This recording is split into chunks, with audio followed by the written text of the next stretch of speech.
ఈ వీడియో పూర్తిగా చూడండి, నచ్చితే లైక్ చేయండి, మీ స్నేహితులు కూడా షేర్ చేయండి. సబ్స్క్రైబ్ చేసుకోవడం మాత్రం మర్చిపోకండి. సబ్స్క్రైబ్ చేసుకుంటే నా వీడియోలన్నీ మీరు చూడవచ్చు. దేవాదిదేవనుత దేవగణాధినాథ దేవేంద్రవంద్య మృదు పంకజ మంజుపాద దేవర్షి నారద మునీంద్ర సుగీత కీర్తే వల్లీశనాద మమ దేహి కరావలంబం. సుబ్రహ్మణ్య స్వామికి తమిళనాడులో పళని, తిరుచెందూరు, తిరుత్తని, స్వామిమలై, తిరుప్పరకుండ్రం, పల్లముదిరే, చోళై అని 6 సుబ్రహ్మణ్య క్షేత్రాలను. వీటిలో 4వది పళని ముఖ్యమైన క్షేత్రము.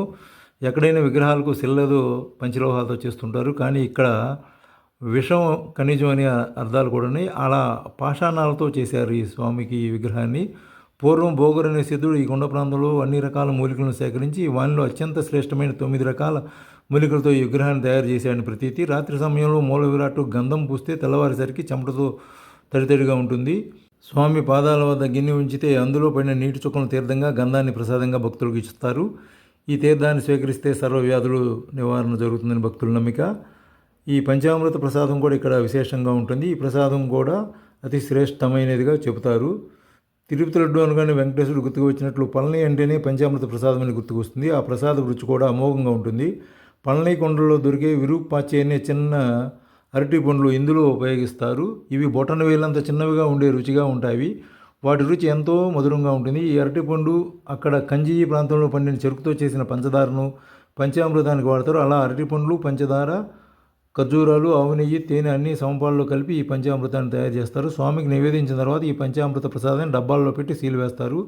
6 నెలలైన సరే ఈ ప్రసాదం రుచి వాసన చెడదు. ఈ పంచామృత ప్రసాదం G1 ట్యాగ్ని పొందిన మొదటి ఆహార పదార్థం అని చెబుతారు. ఇది పళని సుబ్రహ్మణ్యేశ్వర స్వామి ప్రసాద ప్రాముఖ్యత. ఈ ప్రసాదం వల్ల అనారోగ్య సమస్యలు తీరిపోతాయని భక్తులు ప్రగాఢంగా నమ్ముతారు. ఎక్కడెక్కడి నుంచో భక్తులు ఈ ప్రసాద స్వీకరణకు వస్తూ ఉంటారు. ఈ ప్రసాదం విభూది అత్యంత మహిమగలవని చెబుతూ ఉంటారు. ఇది పళని స్వామి క్షేత్ర మహాత్యం కాబట్టి అందరూ చక్కగా తెలుసుకుని ఆచరించండి. అలాగే సుబ్రహ్మణ్య స్తోత్రాలు, అష్టకము చదువుకోండి. వివాహం కావలసిన వారికి వివాహం అవుతుంది. కుజదోషాలు ఉంటే పోతాయి. అప్పుల బాధలు తీరతాయి. సర్పదోషాలు పోతాయి. కాబట్టి కుమారస్వామిని చక్కగా మంగళవారం కుమారస్వామి అష్టోత్తరం చదువుకోండి. కుమారస్వామి దేవాలయాలు సందర్శించండి. ఒక పూట ఉపవాసం ఉండండి. మంగళవారం నియమాలు పాటించండి. తప్పక అనారోగ్యాలు పోతాయి. అదృష్టం కలిసి వస్తుంది.